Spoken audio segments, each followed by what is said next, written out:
Greetings to everyone. Nice to see you again, and some new faces as well. Last time, I finished on the idea that the mechanics of the genocide of the Armenians was rather varied, although in general, also much common denominator throughout. A paper here that was written way back when, in 1915, under the heading of Methods of Slaughter. These were of various kinds. An officer told me that in the vilayet, remember that was the name for province, the authorities collected the Armenians in barns full of straw or chaff, piling up straw in front of the door and setting it on fire, so that the Armenians inside perished in the smoke. He said sometimes hundreds were put together in one barn. Other methods of killing were used also. He told me, to my deep sorrow, how he had seen a girl hold her own lover in her embrace and so enter the barn to meet her death without a tremor. A part were killed in straw barns, but the greater number by shooting or stabbing with knives, the government hiring butchers who received a Turkish pound each day as wages. That was like a little over $4. A doctor named Aziz Bey, Mr. Aziz as it were, told me that when he was in Marzifon in the vilayet or province of Sivas, he heard that a caravan of Armenians was being sent to execution. He went to the Kaymakam, who's the sub-governor, and said to him, "You know, I'm a doctor, and there's no difference between doctors and butchers, as doctors are mostly occupied in cutting up mankind. And as the duties of a Kaymakam at this time are also like our own, cutting up human bodies, I beg you to let me see this surgical operation myself." Permission was given, and the doctor went. He had 4 butchers, each with a long knife. The gendarmes, they used the French term then. There was a little bit of French influence in Turkey in the Ottoman Empire. The gendarmes, or gendarmes, divided the Armenians into parties of 10 and sent them up to the butchers one by one. The butcher told the Armenian to stretch out his neck. He did so and was slaughtered like a sheep. The doctor was amazed at their steadfastness in presence of death, not saying a word or showing any sign of fear. The gendarmes used also to bind the women and children and throw them down from a lofty eminence so that they reached the ground shattered to pieces. And on and on and on. As I said, the Blue Book that was put out by the British contained huge numbers of testimonies. They weren't signed again, recall. But the bottom line is that the mass deportation into areas that were deliberately selected as being inhospitable was the order of the day. Men were nominally drafted, disarmed, if they had arms, most didn't, taken off to be done in, usually at night, but not inevitably. The rest of the family would be deported, exiled, if you will, nominally relocated according to the mentality of the Turks, the Turkish government of the time. But when you go into the map and look at where the deportations took place, we're in the deserts of Syria. So deprivations of all sorts, in addition to being massacred or killed along the way, or died of starvation or thirst, kidnapped, abducted, etc., the moving caravans dwindled and subsided in terms of numbers.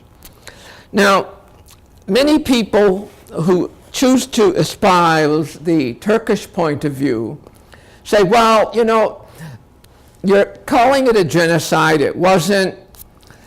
There was no mass deportation. 2 big centers of population weren't even involved. Constantinople, well, we've already told you about the intellectuals of Constantinople being collected and deported. About 20 to 30,000 Armenians out of maybe 150,000 in Constantinople were deported. Many weren't. It was not kind of a thing to do if you've got all these foreigners watching.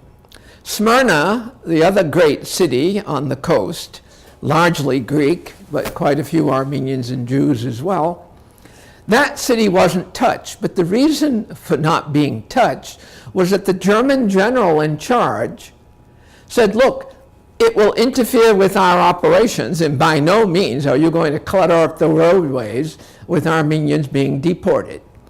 So he basically saved the population of Smyrna, modern-day Izmir, but we'll see later that the population that was Christian in Smyrna was ultimately done in anyways in 1922. So it was just a little bit putting things off, as it were. Now, the question comes up time and time again, well, why did this happen? Well, I told you a little bit about one excuse was that we've got to get these Armenians out of the way because they are a potential source of trouble, a fifth column that will work against us. It was not a terribly good argument, but you know, as they say, anything goes when you're trying to excuse yourself from having done something pretty bad. In A Problem from Hell, written by Samantha Power, this is a paperback edition, the hardbound copy is worth a read as well. She's on the faculty at Harvard, and there's a very substantial chapter given to the Armenian Genocide. There's no doubt about it in her mind that there was a genocide there. Robert Fisk, who's a very scholarly writer and a journalist for The Independent in London, based in Beirut, has a big chapter on the Armenian Genocide. The First Holocaust. Well, the use of the word Holocaust, which has now been pretty much taken over by the Jews, as it were, who would talk about the Nazi Holocaust against the Jews. In the 1890s, during the Hamidian massacres, in the New York newspapers, they were reporting the Holocausts against the Armenians. So the word Holocaust has been around for a long time, and there are many Jews who don't like the word Holocaust either because it's tied in with sort of a Greek mentality of Holocaust as a sacrifice, smoke. Well, the gas chambers were in fact a little bit of smoke, but the cremations, the crematories, were another matter. The literature on all of this tends to be overwhelming, but there's lots. And one point I wouldn't mind making is the fact that in the beginning, soon after things were occurring, reports on the events weren't watered down. They're very blunt and direct. Here's a physician. Sent to the Levant. Now, the Levant is a word that some of you have heard, Levantines. The coast of Syria and Lebanon, that area where Tripoli is, that's referred to as the Levant. Levantine types, you can argue who they are, but they're a mixed bag, usually with a healthy dose of European in them. By the Near East Relief, who we've told you a little bit about and who I'll tell you a bit more about, to alleviate the suffering of victims of Turkish massacres and destruction. Now that's pretty short and sweet, isn't it? No mealy-mouth obfuscation there.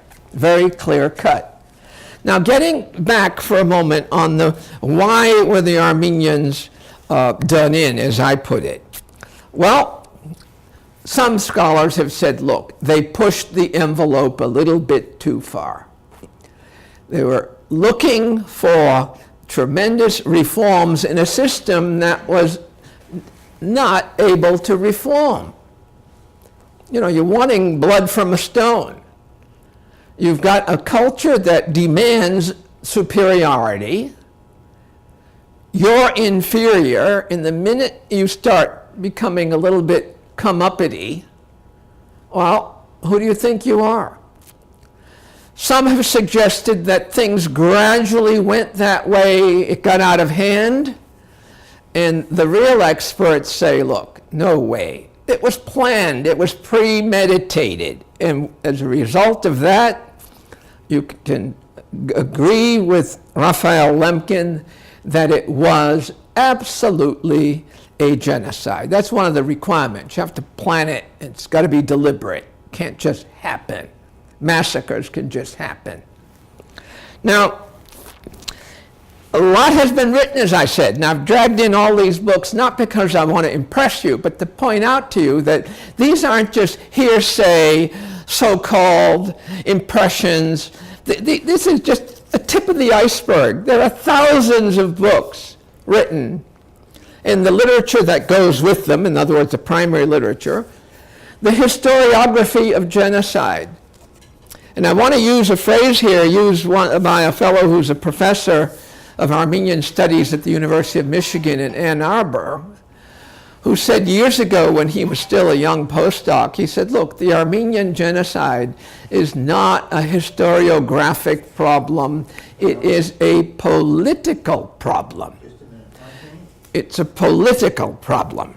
We mentioned that there are those who would put a fair amount of blame on the Germans. After all, the Germans were bankrolling the Turks during World War I. They had a lot of influence, and they could have, many say, stopped it all dead in its tracks if they'd just spoken out. Well, they did everything possible not to speak out because they said, we have no right to interfere in the affairs, the internal affairs of our ally, and besides, we want to keep them on our side. And we also mentioned at Gallipoli how the bad decision of people like Winston Churchill caused the complete debacle. The idea is that the British would move in with their Australian and New Zealand troops and just snuff out the Turks right then and there. Had that happened, the genocide wouldn't have proceeded. Remember, this is still in April. If they'd gone a little bit longer, the Turks would have run out of ammunition. But that wasn't the case. Turks got a second wind, and the genocide proceeded. And the idea is that the Sultan Mehmed V, who I've said was kind of a weak character, the idea was that he didn't even know the genocide was going on. The young Turk leaders, Enver Pasha, Talat Pasha, Cemal Pasha, they weren't involved. Well, they were involved. They planned it all, they pushed it, and they had a lot of henchmen. Some of them were pretty severe in their outlook. Now, I want to throw in another dimension here. You mentioned, why would there be a genocide? Well, none of the arguments that hold for the racial theories during the Nazi Holocaust against the Jews and the Gypsies and the other Slavs, the Poles, the Christian Poles, not just the Jewish Poles, and the Slav Russian Bolsheviks, etc. These were inferior people. And the idea was they didn't want to have miscegenation. The laws were put in place, no miscegenation with Jews. They went into a lot of intricate detail on who qualified to be collected for, quote, deportation, which is the term I said had been used even with the Jews, not just the Armenians. It was sort of, you shift them and you deport them, but where do you deport them to? Well, there was one thought early on to ship them off to Madagascar or Uganda. They didn't want to go. And therefore, you know what happened. At least that's one part that's been sold. But the Germans, getting back to them for one moment, got the high mucky-mucks amongst the Muslims to declare a jihad. Now, you've heard the word jihad in all this stuff that's going on now. A holy war. Well, the funny thing is that here you have a Christian nation, nominally Christian German nation, Imperial Germany under Kaiser Wilhelm II, claiming that he wants the Muslims to declare a holy war against all other Christians except him. Now, it's quite amusing. In fact, if you really kind of pop outside your body and look at it, it's funny. It's ludicrous. So getting back to this business of why, none of the racial theories that obtained with Hitler took sway with the Armenians. In fact, kidnapping, taking Armenian women, grabbing little Armenians who weren't even sure who they were and raising them as Muslims, marrying Armenian women and girls off as Turks. They wanted, contrary to not wanting, they wanted fresh blood, because they've always had a bit of appreciation for the Armenians in terms of their industriousness and their so-called intelligence and what all. Whether that's all true, God only knows. But the fact is that it wasn't because there was this horrible hatred of the race. There were a few, of course. Some said that he wished he could kill them all and resurrect them again so he could kill them yet again. Some of these people, incidentally, had their origins in Turkey in Europe. Remember the provinces that were lost by Sultan Hamid starting in 1878? Some of these people were the offspring of victimized people. The Christians started chucking out the Muslims, and you've seen this even as recently as in Bosnia-Herzegovina, which was in fact a Muslim province in Yugoslavia, and now what's referred to as former Yugoslavia. So you see all of this. Some of these people are just getting even. So it's a complicated thing, but one thing is clear. They did not want the Armenians to become anywhere near independent and superior.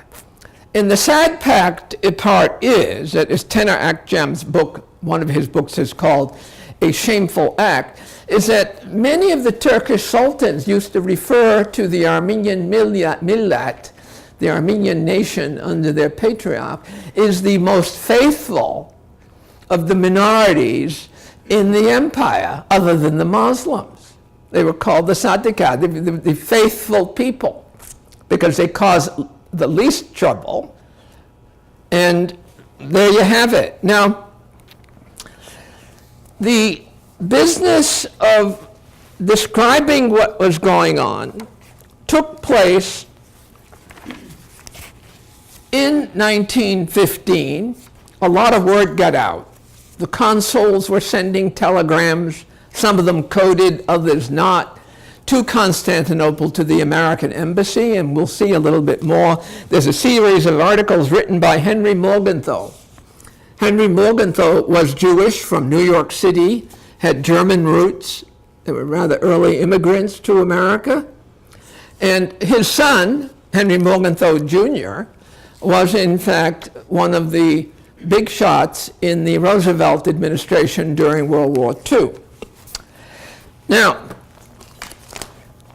there was in fact an attempt on the part of the people who won World War I to bring to justice some of the criminals associated with the Armenian Genocide. Trials were held. They've recently appeared in translation, both in English and in Turkish, modern Turkish, from the government of Turkey official gazette, as it were. Very few copies that are available. It turned out there was a full set at the Armenian Patriarchate that I mentioned the other day in Jerusalem. There's hardly a copy of it outside of that area of the world. There must be copies in Turkey, but they're not freely separating. But these have been entitled in English, The Judgment at Istanbul. Well, you know, you can say, here I go again, but it's attempting to draw an analogy, a judgment at Nuremberg. It was nowhere near as sophisticated, but they did, in fact, sentence some people in absentia and others who were much lesser officials. And the bottom line is that it went nowhere, and I'll pick up on that a little bit later. Now, the key that I want to make is this. The diasporan communities, which went all over the world, have been really the leaders in pushing for genocide recognition. Now you can say, well, why? Well, some have even suggested that one would like to have some closure by having said, look, we did your ancestors in, we're sorry. Some others want more, they want financial recompense, because the modern Turkey was built on the ashes and fortunes of the Christian communities that were unceded. Now, each of the provinces have been the subject of works in Armenian, and then more recently they've attempted 1 or 2 generations later to get into some detail on all of this. It's an interesting thing. You can feel as you read this that there is a bit of a lost connection. People would like to know what happened. I never had a grandmother. And there were 2 Armenian women in Worcester who were grandmothers, and they were considered oddities in a way that they had survived and their children had survived, at least some of them. Whereas everyone else of the grandmother generation, they had died or been done in. And so they became, we used to call one of them Granny. She wasn't our granny. But the fact was that you looked at her and there was always this look in her eye that even as a kid I recognized was something special or different. The only time I ever saw another set of eyes like that was there was a professor of math when I first came here to Stony Brook named Peter Seuss. His mother had been at Belsen in the concentration camp there. She had the same kind of eyes, the eyes that reflect the horror of what she had gone through. Now, that you can get emotional, and that's not what we're all about here, but people have written articles prosecuting crimes against humanity, the lessons of World War I. Well, as long as people choose to talk and no one chooses to do anything, there's not going to be any end to it. One of the great Jewish scholars whose parents were Holocaust survivors has said there's like a Holocaust industry. I could say there's like a genocide industry. Books are published, journals are published, and on and on and on and on and on and on. Everyone, as I put it, it's like Mark Twain. Everyone talks about the weather, but no one does anything about it. In this case, you can see everyone talks about genocide, no one does anything about it because they can't agree. And the whole purpose of any of this is to prevent it. There's one journal called Genocide Studies and Prevention. Well, we're pretty weak on the prevention part because it happens and goes on. Queen's Counselor Geoffrey Robinson, an Englishman, wrote a very nice paper who I've cited in the handout. It's online. Was there an Armenian genocide?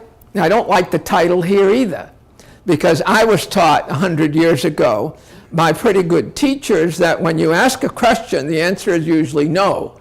Well, in this case, he concludes yes. So I would have given it a different title. But people don't like simple declarative titles, apparently. That's his attempt, apparently, to be a little bit more easygoing. The Jews who went through horrendous things and suffered genocide at the hand, they have been very wishy-washy about the Armenians. They weren't in the beginning, by the way.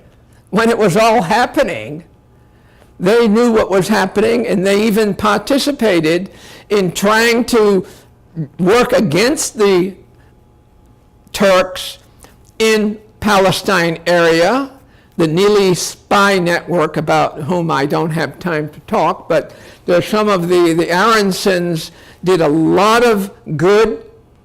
One of the younger sisters killed herself rather than submit to what the Turks were up to.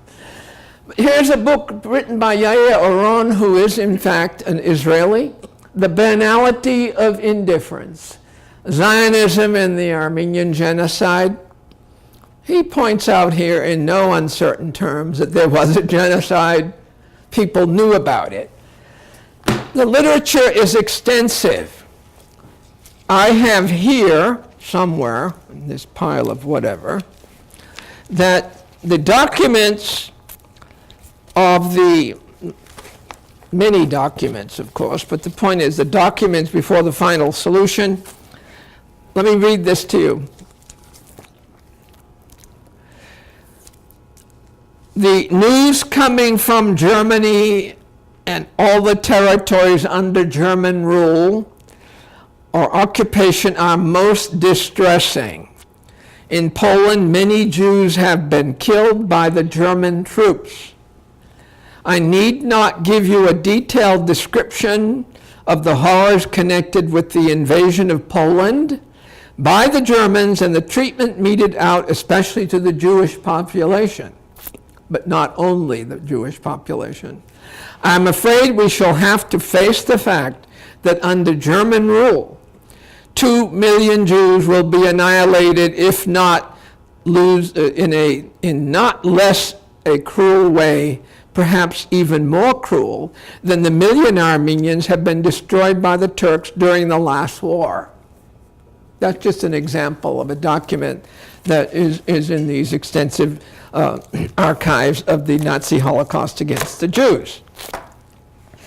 Now, let's take a moment and look at a few things in terms of slides. And some of these are cartoons. And cartoons have been described, and I fully appreciate the statement, they are editorials at a glance. So here you have a quickie cartoon, you look at it, and the old statement that a picture is worth 1,000 words or 1,000,000 words or whatever. If you go back one, Gene, can you go back one? Okay.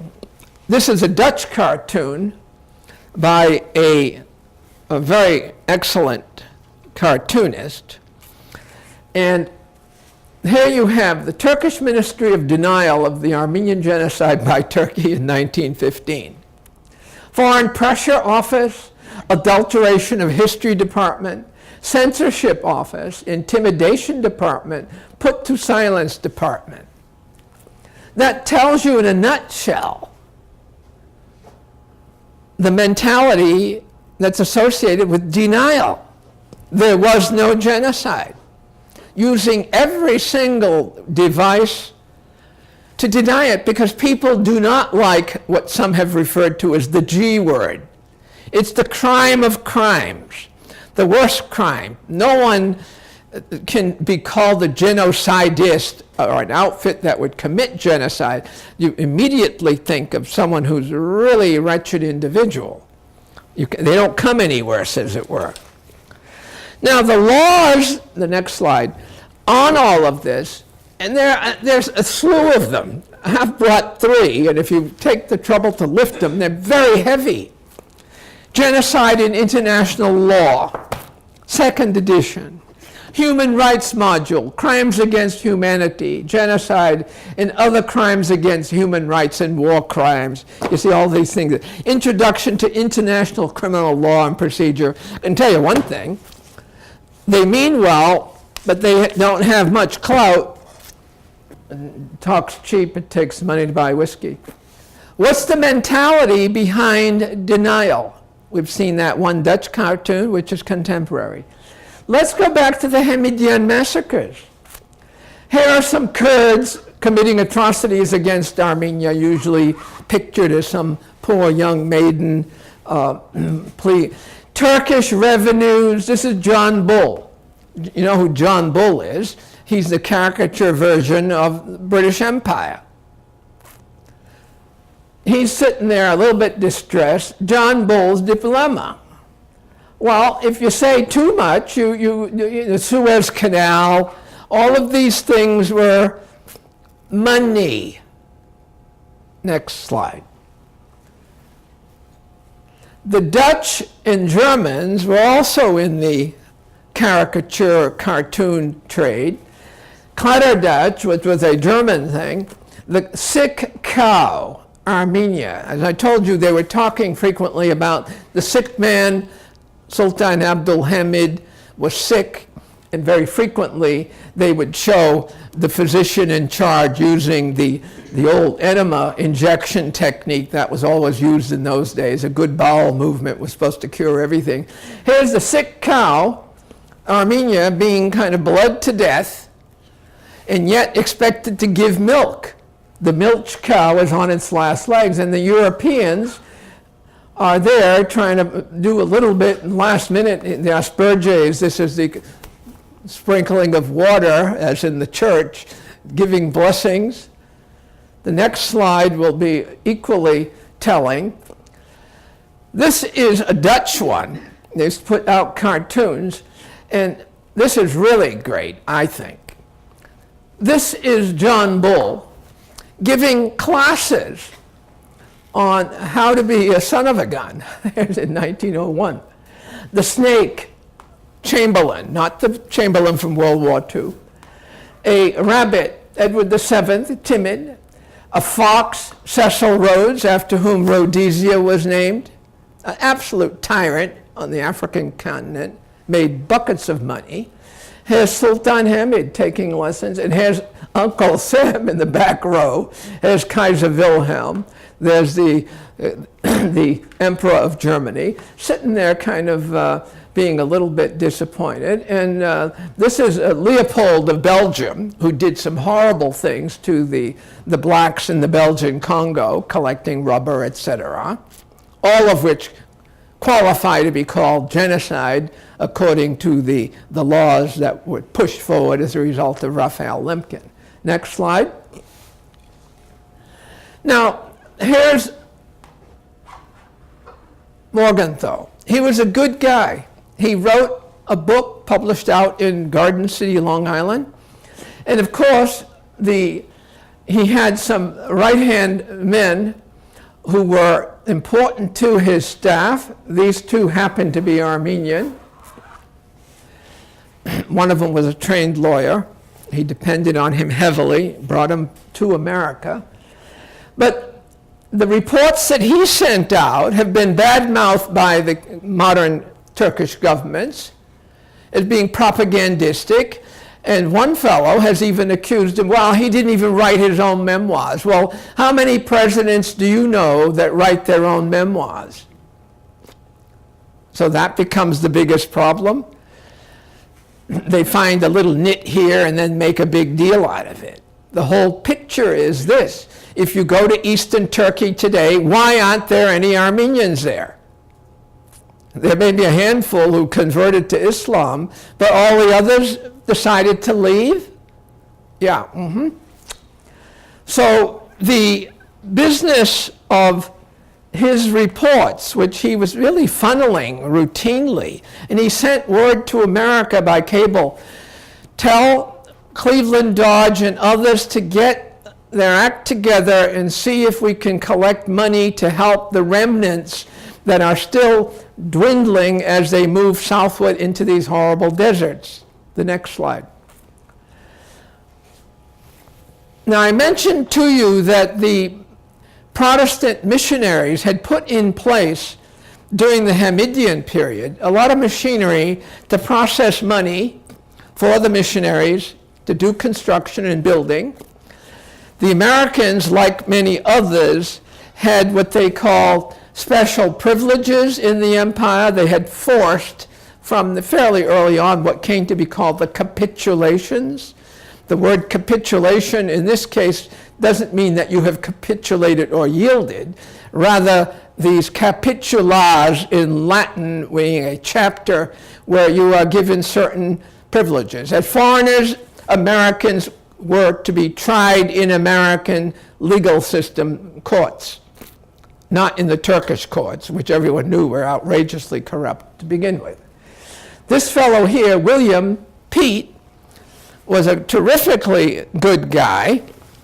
I contacted several years back his granddaughter-in-law, who is still alive out in Iowa. He ran what was called a operation from Bible House in Constantinople, and he knew the ropes really well, and he could get money and distribute it. which was no mean thing. You know, if we need something, we go to the bank if we have any money in it, or go to the ATM and sign out some money. He had to take money from great distances and make sure that he was appreciated by many people as being incredibly honest and discreet. So I just point out that it was few people like this who made all the difference in the world. Had it not been people like him, the few survivors would not have survived to begin with. And I think it's to our credit as Americans that large amounts of money, some people say, oh, it should have been more, but a fair amount of money was raised for the Armenians and other people in the Bible lands to kind of render some aid. They did do some triage.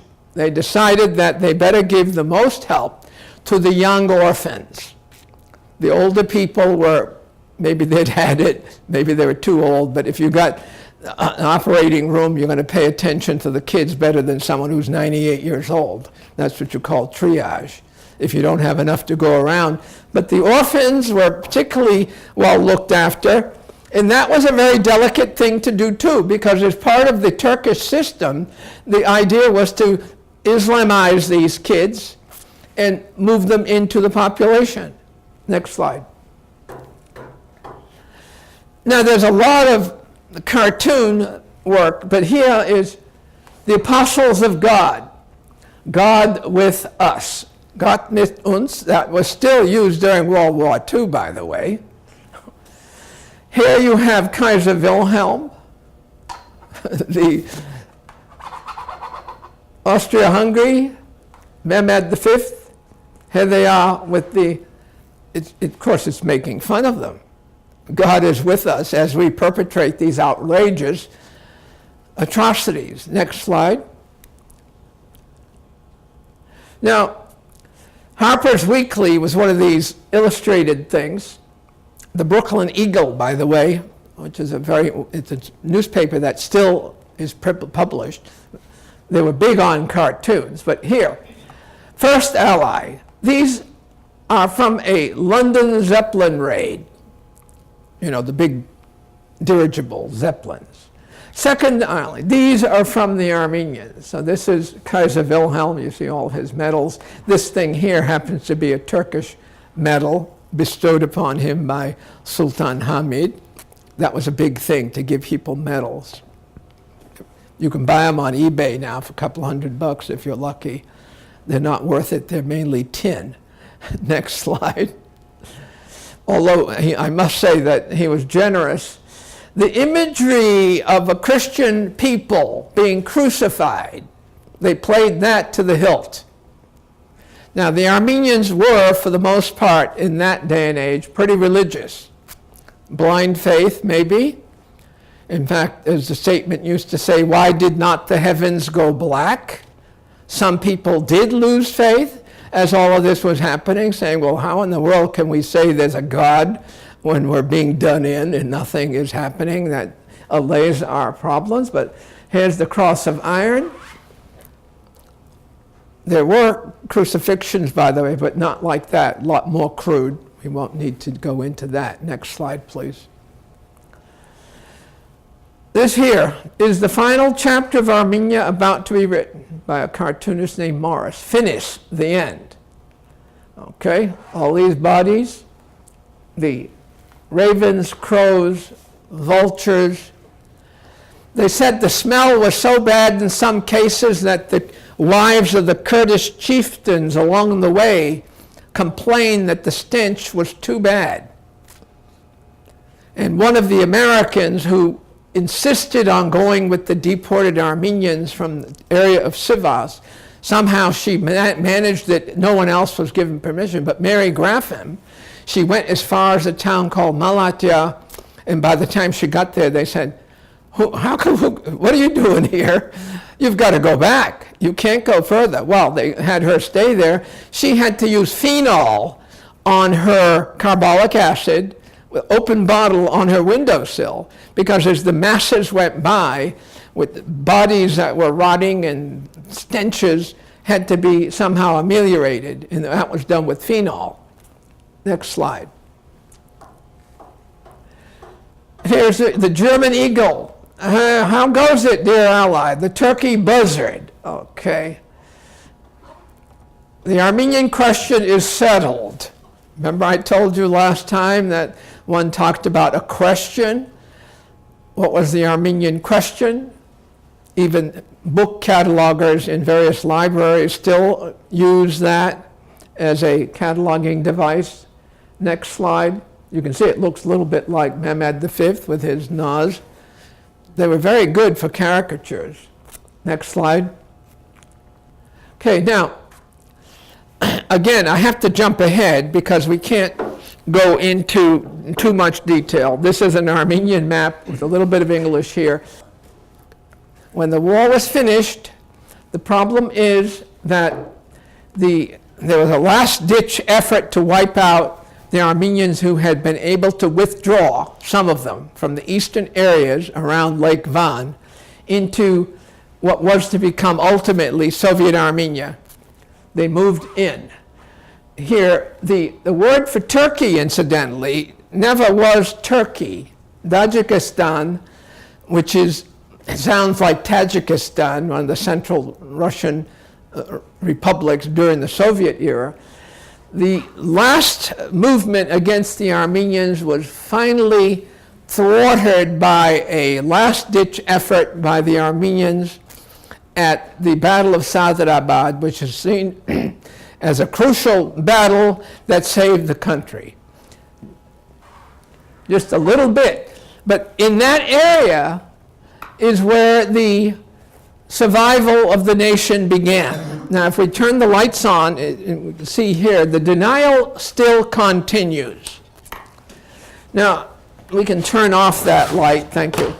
The thing I want to emphasize is that even with the Nazi Holocaust, which is incredibly well documented, after all, it took place in civilized Europe in contrast to the boondocks of the Near East. A nasty book written by a man who's now dead, The Man Who Invented Genocide. It basically concludes that Lemkin was nuts. Simple as that. Very nastily written book. Dissecting the Holocaust, the Jewish Nazi Holocaust. If you read this without knowing anything, you will conclude, yeah, well, they got a point. I don't think that maybe there's two sides to every story. Maybe the Jews and Gypsies and Slavs weren't done in. Well, genocide doesn't mean you have to kill every last person. That's not what it's about. If that's the case, they've never done it. If anything has happened, we've done it more than anybody else. So, on a finishing note, if, as someone said a few years ago, Iraq, not Iraq, as I said, if Iraq had exported baby carriages or asparagus instead of oil, the United States wouldn't have cared one whit. Simple as that. No one wants to, oh, we don't want to talk that way. A wonderful book by Glenn Greenwald, an international lawyer and journalist, With Liberty and Justice for Some. He's telling you that rules don't apply to everyone. I had a mentor who I respected and got along with very well. He used to say, as an old British Empire advocate, rules are for the riffraff. So this is why some people get very annoyed. There's no justice for some, and it's never going to get sorted out. And I mentioned early on, remapping the Ottoman Middle East. Much of the mess that we see now harkens back to the Ottoman Empire and the faulty resolution of problems and questions. There's a lot of emotion involved. This is a very excellent artist. I like this thing here. Romain Rolland, to the assassinated peoples. There was a German version of that. Hingeschlachten Völkern, to the same people that would we've mentioned somewhere that there's a large Armenian diaspora, pretty big one in United States. nowadays more centered in the LA area. Some of you have heard of the Kardashians. Well, I don't know anything about them. They're probably an embarrassment. Some of you have heard about Cher, as in the old Sonny and Cher. Her father was Armenian. The idea of yogurt was introduced in this country by the Armenians. Colombo yogurt was introduced by the Colomboyan family. They dropped the IAN. These flatbreads, lavash that you use to roll up sandwiches, there's a lot of stuff in the culture that many don't even know about. Crack wheat pilafs, bulgur pilafs were brought in by the Armenians, and the industries hearkened. Now, this here is a magazine for the Germans, Inamo. The French have always been very active, large numbers of Armenians in France. Greece, and so on. We told you about this ravished Armenia. Some of you may know that there was an important figure in modern art development where you've got a man who was born in Turkish Armenia, okay, and his mother, he became quite important. He didn't keep his Armenian name very often. Achille Gorky was one of those people like de Kooning, etc., who played a role, and they've had a number of important art exhibits, but this is one of the best ones known amongst the Armenians. That's his idea of when he was a kid with his mother, and of course she died, and he ultimately committed suicide, sadly enough. He had a screwed up life that was. Now, one final thing. The Near East Relief, we told you about the story of the Near East Relief. Huge numbers of people participated in this. I've been going through some papers that we were given recently by the great-grandnephew of one of the people who served over there and got murdered by bandits, a man named Lester Wright, who we call Uncle Lester, who's buried in Wisconsin.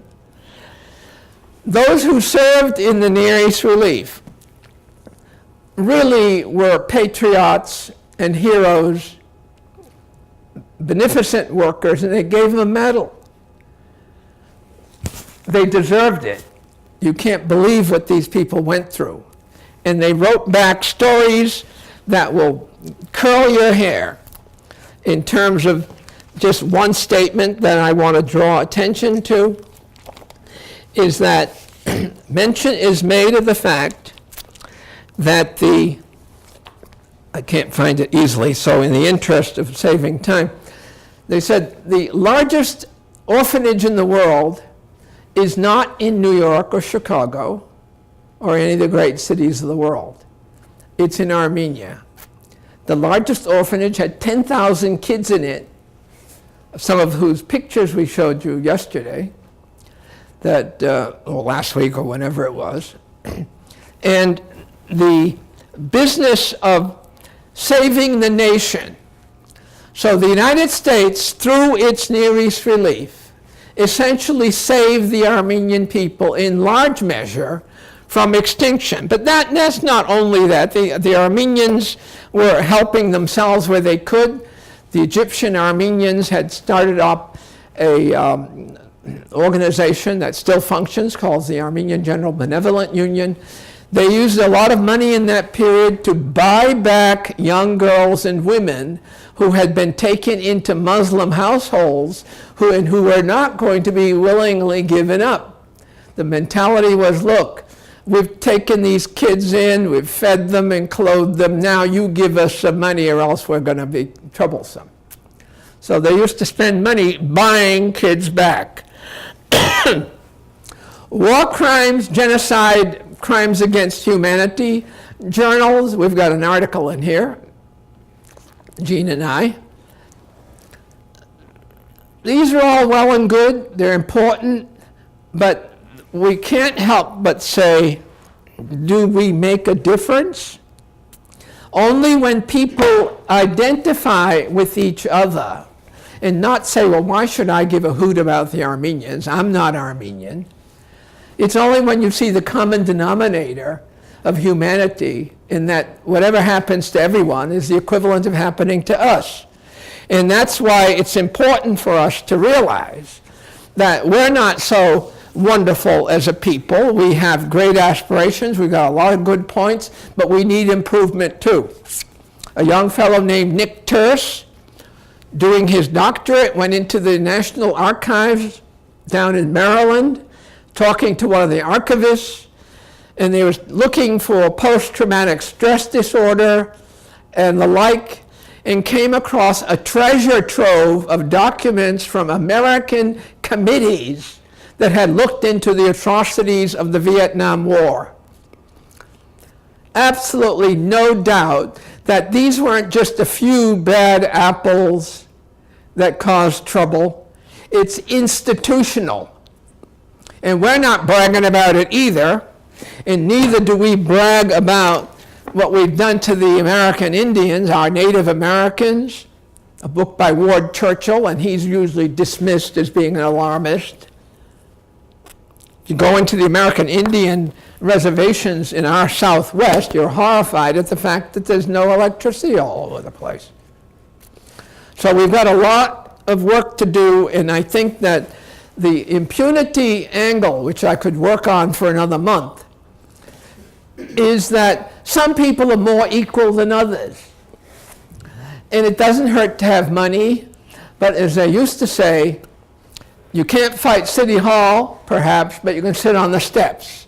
So when you keep these things in front of the public, you might look like a pain in the neck, but on the other hand, you might be able to just make some progress with young people, like you students here taking this freshman seminar, can say, look, we can do something if we care.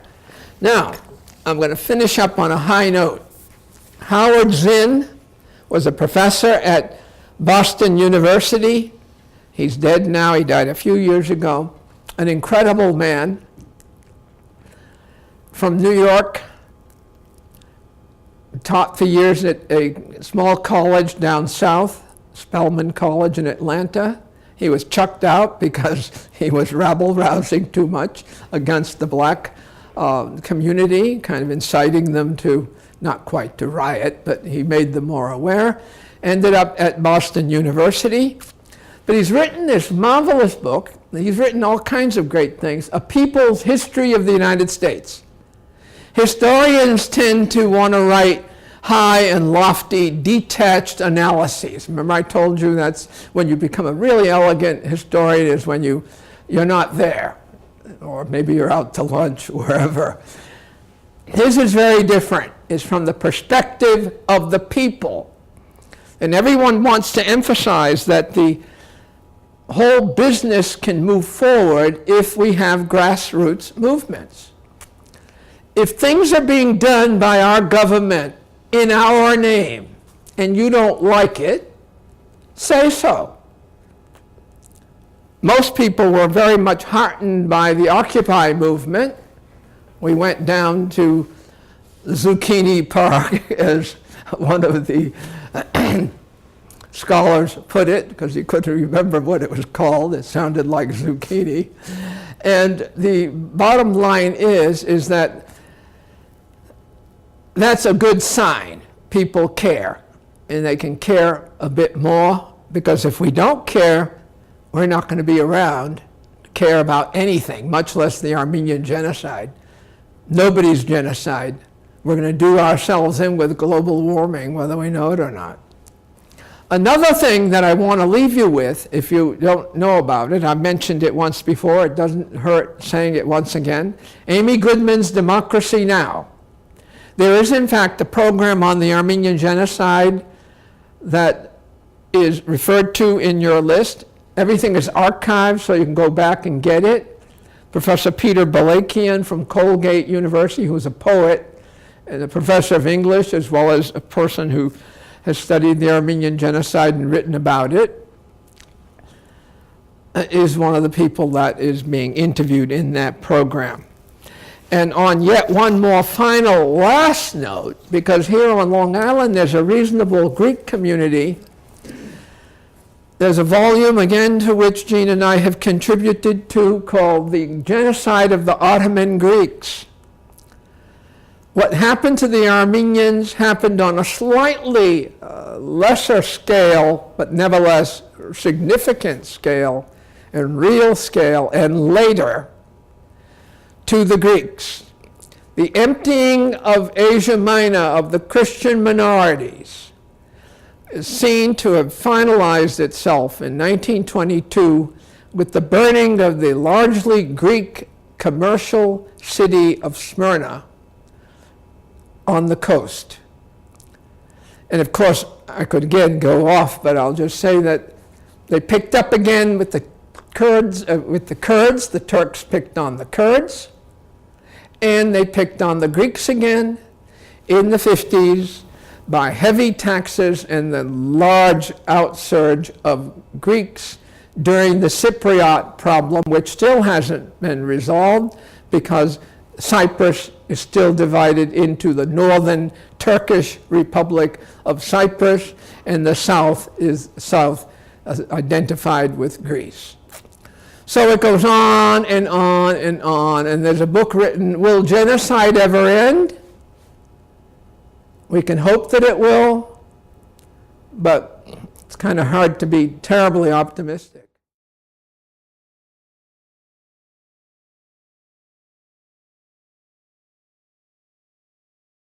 Chapter on the Armenian Genocide, the first Holocaust.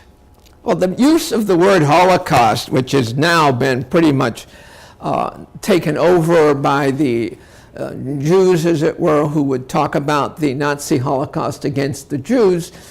In the 1890s, during the Hamidian massacres, in the New York newspapers, they were reporting the Holocausts against the Armenians. So the word Holocaust has been around for a long time, and there are many Jews who don't like the word Holocaust either because it's tied in with sort of a Greek mentality of Holocaust as a sacrifice, smoke. Well, the gas chambers were in fact a little bit of smoke, but the cremations, the crematories, were another matter. The literature on all of this tends to be overwhelming, but there's lots. And one point I wouldn't mind making is the fact that in the beginning, soon after things were occurring, reports on the events weren't watered down. They're very blunt and direct. Here's a physician. Sent to the Levant. Now, the Levant is a word that some of you have heard, Levantines. The coast of Syria and Lebanon, that area where Tripoli is, that's referred to as the Levant. Levantine types, you can argue who they are, but they're a mixed bag, usually with a healthy dose of European in them.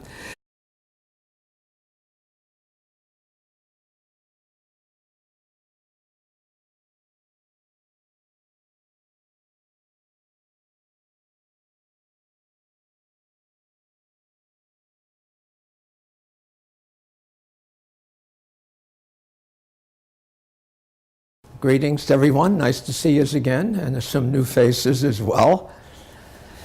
Last time, I finished on the idea that the mechanics of the genocide of the Armenians was rather varied, although in general, also much common denominator throughout.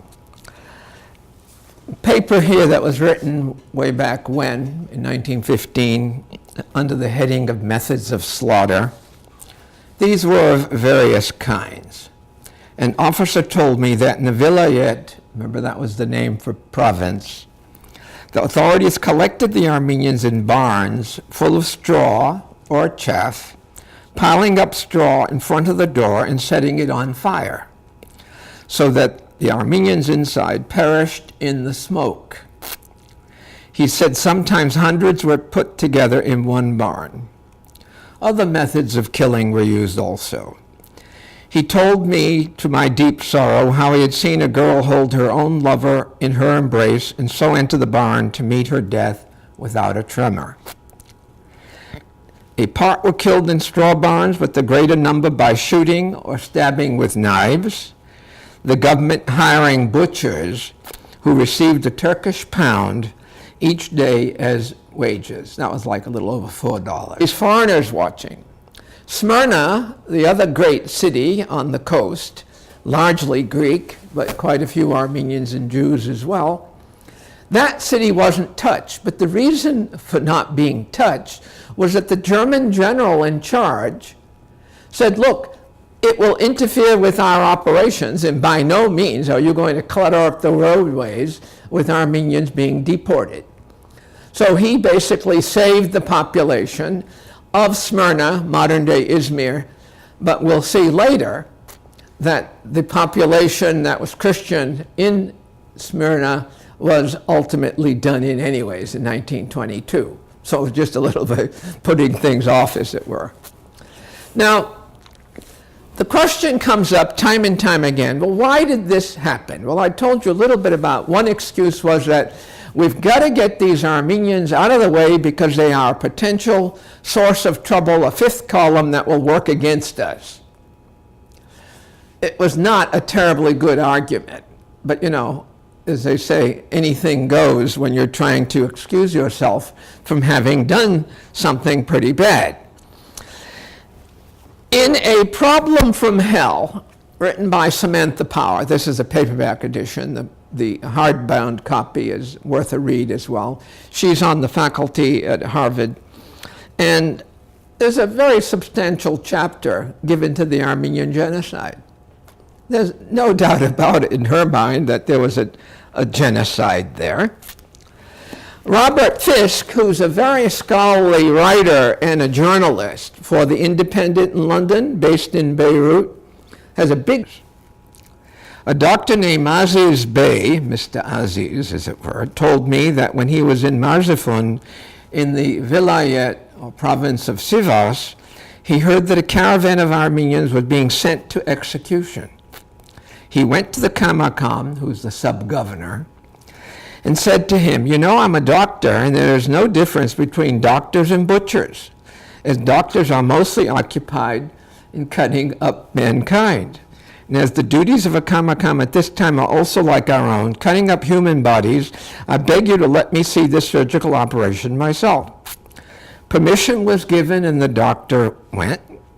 He had 4 butchers, each with a long knife. The gendarmes, they used the French term then. There was a little bit of French influence in Turkey in the Ottoman Empire. The gendarmes, or gendarmes, divided the Armenians into parties of 10 and sent them up to the butchers one by one. The butcher told the Armenian to stretch out his neck. He did so and was slaughtered like a sheep. The doctor was amazed at their steadfastness in presence of death, not saying a word or showing any sign of fear. The gendarmes used also to bind the women and children and throw them down from a lofty eminence so that they reached the ground shattered to pieces. And on and on and on. As I said, the Blue Book that was put out by the British contained huge numbers of testimonies. They weren't signed again, recall. But the bottom line is that the mass deportation into areas that were deliberately selected as being inhospitable was the order of the day. Men were nominally drafted, disarmed, if they had arms, most didn't, taken off to be done in, usually at night, but not inevitably. The rest of the family would be deported, exiled, if you will, nominally relocated according to the mentality of the Turks, the Turkish government of the time. But when you go into the map and look at where the deportations took place, we're in the deserts of Syria. So deprivations of all sorts, in addition to being massacred or killed along the way, or died of starvation or thirst, kidnapped, abducted, etc., the moving caravans dwindled and subsided in terms of numbers. Now, many people who choose to espouse the Turkish point of view say, well, you know, you're calling it a genocide. It wasn't. There was no mass deportation. Two big centers of population weren't even involved. Constantinople, well, we've already told you about the intellectuals of Constantinople being collected and deported. About 20 to 30,000 Armenians out of maybe 150,000 in Constantinople were deported. Many weren't. It was not kind of a thing to do if you've got all